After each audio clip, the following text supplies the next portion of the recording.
Good morning to everyone. I'd like to start by saying that I'm very happy to be here and honored.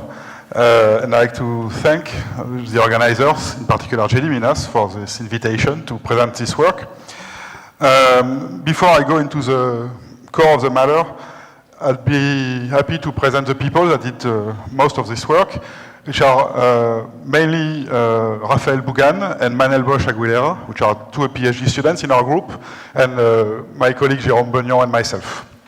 Alexis Garmaoui joined us recently, and unfortunately Elisa Soave left us to do her PhD in Innsbruck. So I'm flashing here two recent works unrelated to what I'm going to explain. One about an optics work about how to reveal sort of the topological properties of quasi-crystals, which we heard about in the first day. In our case, it was a simple Fibonacci chain. And another experiment with cold atoms now, where we perform spectroscopy on a clock transition with bosons in an optical lattice. So optical lattice now will be the main topic of this talk, and I'll very briefly remind of things that probably everybody here knows. When you have bosons that are trapped in this periodic potential created by interfering standing waves, basically two effects are in competition. One is the fact that when you load these bosons in the lowest block band of the lattice, they tend to delocalize with phase coherence between the different phases of the matter wave at each site. And that, of course, favors having a boson-shine condensate present in this system. But then this competes with the on-site interactions, repulsive on-site interactions, with the strength U here, which tend to instead localize the bosons at the lattice site and suppress the fluctuations. And so this competition leads to this well-known superfluid to Mott insulator transition that has been observed some time ago now. As you increase the ratio of the interaction, U over the tunneling energy, J, associated, the kinetic energy associated with delocalizing the particles. And so experimentally, this is done by tuning the depth of the lattice potential. By increasing it, you increase the ratio U over J, and you go from this superfluid phase to the Mott insulator phase. So now, this type of picture is basically the first signal that people can see to observe this type of transition. And really what it reveals is that in the limit where interactions are not dominant, the phase coherence extends over a macroscopic size, over macroscopic distances. And so as a result, in the experimental pictures, which essentially mimics the momentum distribution, what you see is the interference, in a sense, between all the matter waves that are emitted by the different lattice sites, and then that can interfere constructively at momenta corresponding to the Bragg positions, essentially. So this illustrates the basic way of determining whether a system is boson-shine condensed or phase coherent, there are two ways to see this. One of them, like here, is to have a look at the momentum distribution, which can exhibit a very narrow peak. Ideally, in a uniform system at the thermodynamic limit, it will be a delta peak. The lattice version of it is this Bragg-like structure of interference with the peaks at each of the Bragg harmonics, so to speak, and multiplied by a smooth envelope, which is basically a form factor, which corresponds to all the momenta associated with confining the atoms at a lattice site. And now the dual way of seeing this is looking at the spatial correlation function now, so looking at the phase of the matter wave field psi correlates between two different positions, R and R prime. And then the link between this correlation function, or single particle density matrix, and the momentum distribution is well known. They are Fourier transform of each other. And the lattice version of that would be that the spatial correlation between two lattice sites, to the phase of the bosonic operators at two lattice sites, J and A, and the structure factor determining this time of flight pictures are just discrete Fourier transforms of each other. Okay. So this will be the topic of what I'm going to discuss today. And what I'm going to be interested in is basically how this phase coherence disappears when you illuminate the atoms, which are trapped in these optical lattices, with a laser close to resonance, which drives spontaneous emission. So our system can be sketched like this. It's a cloud of ytterbium, bosonic ytterbium atom, 174, and loaded in a lattice in such a way that the vertical lattice is much deeper than the others. So it's basically a stack of independent planes, more or less, each plane with a certain number of atoms, and then with a lattice in the plane, which is the one which you varied. So it's basically a 2D experiment.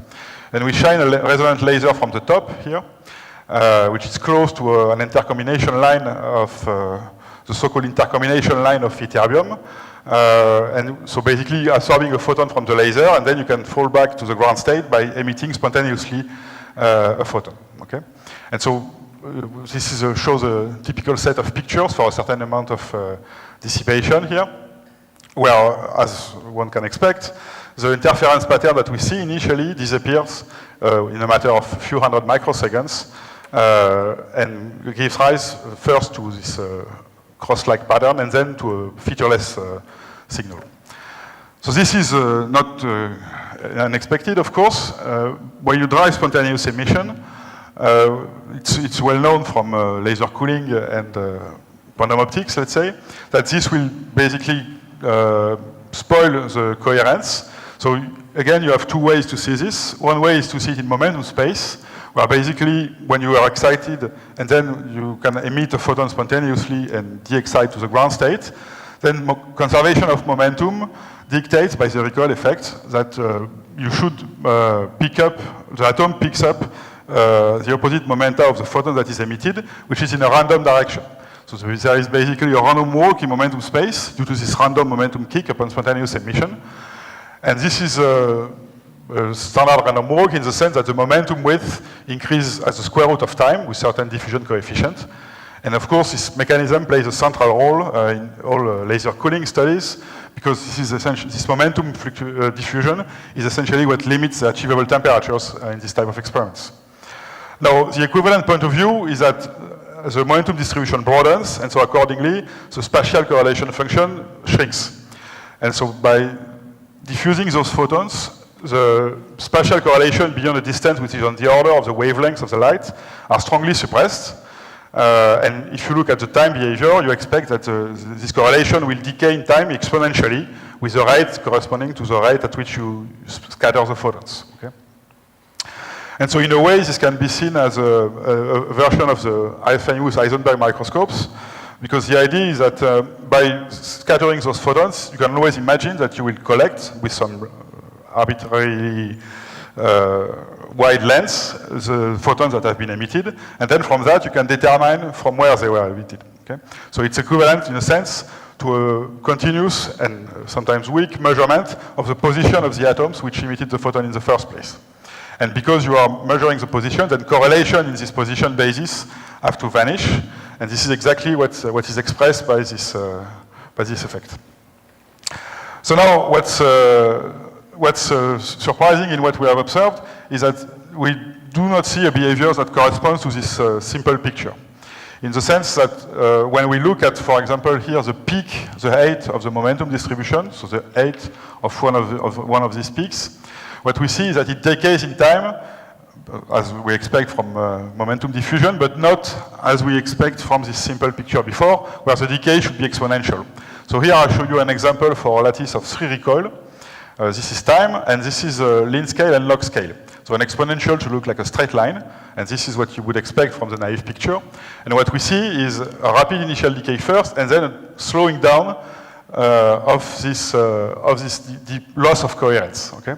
And this is generic, so this is a plot where we show log now the same quantity, so the renormalized height of the momentum distribution. And we find that it obeys a Power law, which you can see here showing as a straight line in these log-log plots. And in a wide range of, this is true in a wide range of lattice depths. So for a wide range of interaction to tunneling ratio. Okay. And so you can characterize this decay by an algebraic law. If you translate it in terms of a momentum width, it corresponds to a width delta k that increases as the time to a certain power, alpha.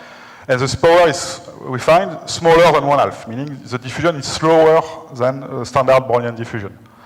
So what people call subdiffusion as a result. Okay? And so, well, that's the main observation that we made. And so the rest of this talk, I'm going to try to explain the physical mechanism behind this slowing down, so to speak, of the loss of coherence when these spontaneous emission events occur. Okay? So this is a different way to see this thing, which is a bit more, let's say, solid. As just looking at the height of the peak. And the reason is that not only the interference pattern decays, but also we observe that we have transitions to higher excited bands of the lattice. So we perform a fit to this momentum profile which takes these transitions into account. And the goal of this is to extract what I call here the nearest neighbor correlator, which is basically a quantity telling you the phase coherence between one site and the neighbor along X, for instance, and then average over the whole lattice. And so we use this, we extract this quantity from these fits to the momentum profiles. And this is shown here for various lattice depths. And so it's basically saying the same thing, but more precisely. So what we see is that as a function of the time over which the atom scatters the photons, so this is renormalized by the rate of spontaneous emission here, the coherence here decays as a polar law. This is a log-log scale again, so it shows as a straight line with an eventual bending for larger times. And then this polar law behavior again is generic. Okay? And so the gray zone here is shown to give an idea of what the detection limit is. So basically the points that are there are borderline trustworthy, but everything above is a clear signal. And so this power law, again, can be explained if you take a very simplified model of the interaction of the Bose-Hubbard system with resonant light or near-resonant light. And this model was introduced in the couple of papers by Dario Poletti and collaborators in the group of Corina Collat and Antoine Georges some years ago, following earlier work on the same type of systems. And so basically what you do is describe the dissipative evolution as an open system. So you introduce a density matrix, ρ, which evolves coherently under the Bose-Hubbard Hamiltonian, and also with a dissipative part here, which described by this dissipative operator L. And what this describes here is basically perfect position measurement. So you assume that by collecting the photons, you can essentially always determine or count the number of atoms at each site extremely precisely. Okay? And you are leaving off a number of things that also arise due to the interaction with the photons.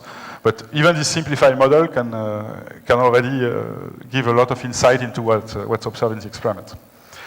And so to simplify a bit more, I'm not going to discuss the lattice case, but the case which is simpler of a double well, where you have many atoms that can be either in the left or the right well, and still able to scatter photon, interact with the strength U, and tunnel from right to left with tunneling energy J. Okay?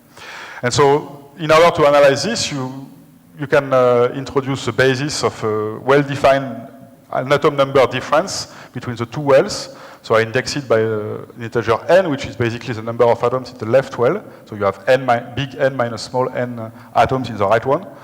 And then the populations in this Fock basis and the coherence evolve very differently with this type of dissipation operator. So first, the populations are so-called pointer states, meaning that they are unaffected completely by dissipation, okay? Which is normal, because the dissipation is supposed to be able to really count the number of atoms in each well. So if that one is well defined in the first place, it should not do anything. But on the other hand, if you take off-diagonal matrix elements between two Fock states, so basically determining the evolution of these coherences, then this decays and at a rate which increases as the distance squared, so to speak, between the two Fock states you are looking at. So basically, the populations are unchanged, but the coherence decay, and they are decaying very fast with the rate gamma here, which is roughly speaking the same as the spontaneous emission rate I've introduced before. And now, what's happening because of the coherent part of the Hamiltonian, which describes essentially tunneling and interactions. Tunneling here can restore the phase coherence by just delocalizing the atoms, which were initially sitting here, for instance, and making it in a coherent superposition of left plus right. Okay? And so there is a competition between this tunneling, which can restore coherence on short spatial ranges, and spontaneous emission, which tends to kill it. Okay? And interactions come and modify this competition in a non-trivial way that I'm explaining here in terms of a rate equation for the population that was derived in the same series of paper by Poletti and collaborators. So basically here the idea is the same as is used very often in quantum optics. It's to remark that the coherences will be damped very fast with the time which will be determined by the spontaneous emission rate, essentially, whereas the population will evolve very slowly. Okay? For population to evolve, you need atoms to tunnel from left to right, and this will be inhibited by interactions and spontaneous emission. And so you have well-defined separation of scales in time between the damping of the coherences and the damping of the population. So in that situation, the standard theoretical method is to do a kind of secular approximation where you diabatically eliminate coherences and end up with a rate equation, which is shown here, to determine the evolution of the population of long time scales. Okay? So I'm showing you as an illustration a curve here. This shows occupation numbers. And this is the probability to find n bosons on a given site.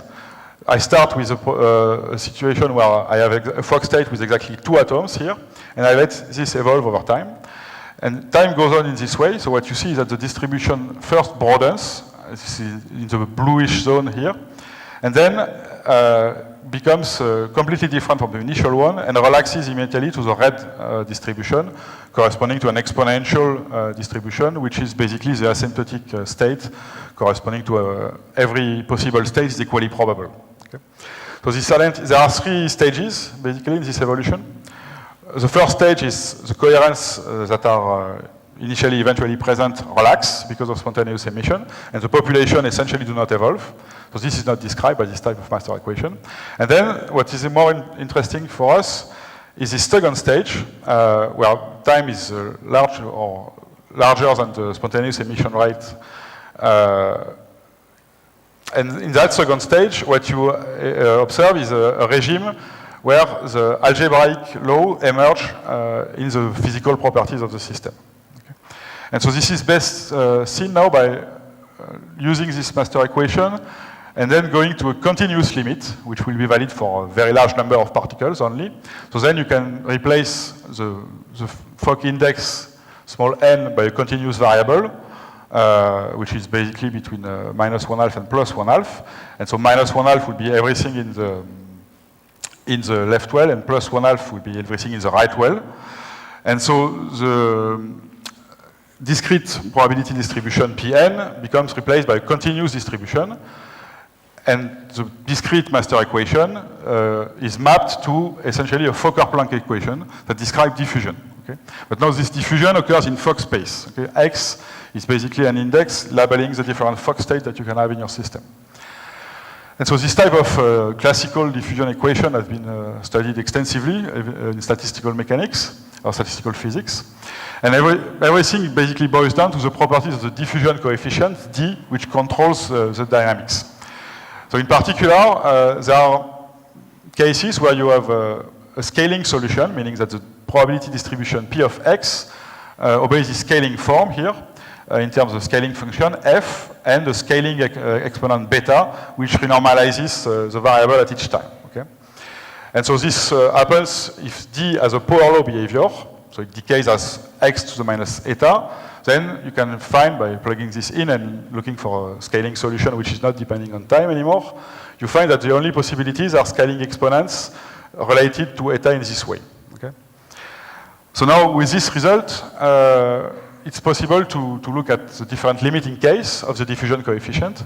And this is plotted in this graph as a function of, well, so here it's n, but it's equivalent of this x variable I've introduced. And so now the difference between the case with it or without interactions is clearer.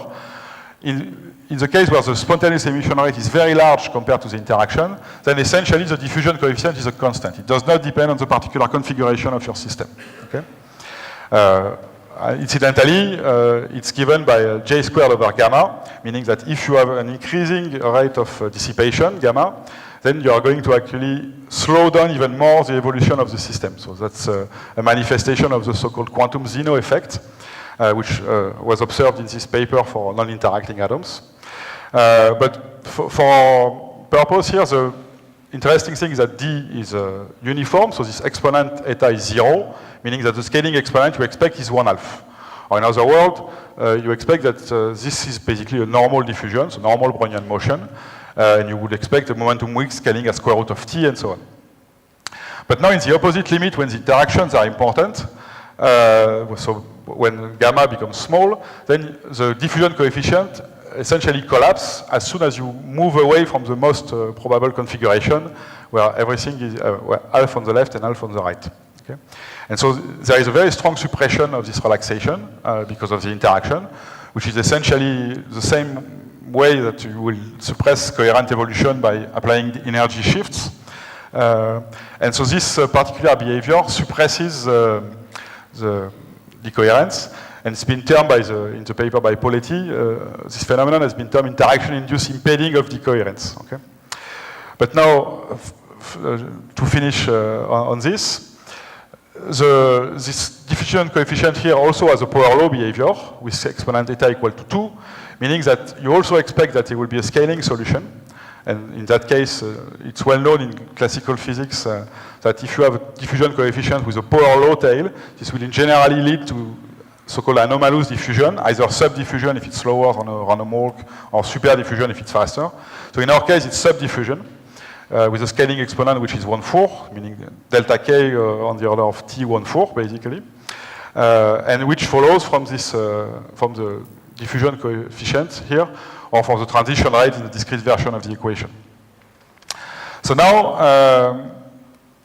if you go back to the quantity I introduced previously, which was basically the coherence between nearest neighbors, which determines the contrast of the momentum distribution pattern, then you find that it inherits also the same scaling properties as the distribution, P. So at least in a certain window, which I would call a scaling window. So as a function of time here, I show here the correlation that's calculated with the previous formalism.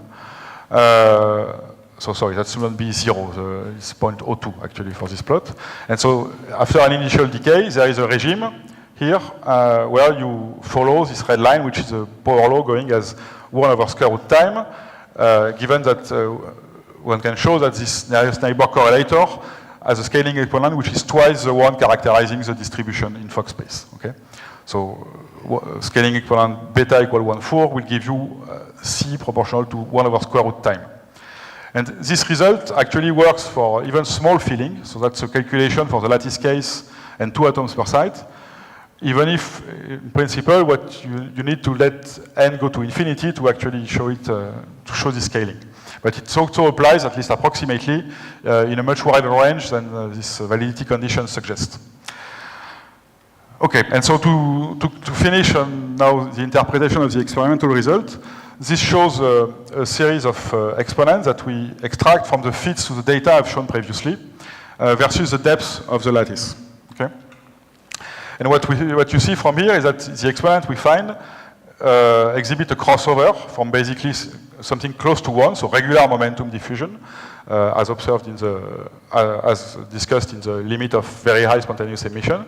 And then there is this crossover, roughly around 5 recall, to a value where the exponent sticks to 1/2, as you expect from the anomalous momentum walk. And so I'm not sure exactly whether this is the fact that you increase U when you increase the lattice depth, or what caused the fact that we see a crossover on 5 here. I think it's most probably that the model that I've been discussing before, which is assuming tight binding, single band, and so on, is actually valid starting from this lattice depth. And before that, the single band Hubbard model basically cannot be expected to give a reliable description of the physics.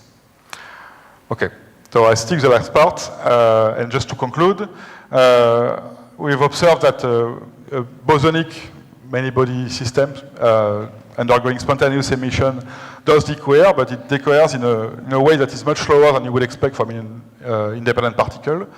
And I've tried to show that you can explain this phenomenon in terms of an anomalous momentum diffusion, which basically is a signature of an underlying anomalous momentum random walk, but in the configuration space of the system, which is Fock space. And I thank you for your attention.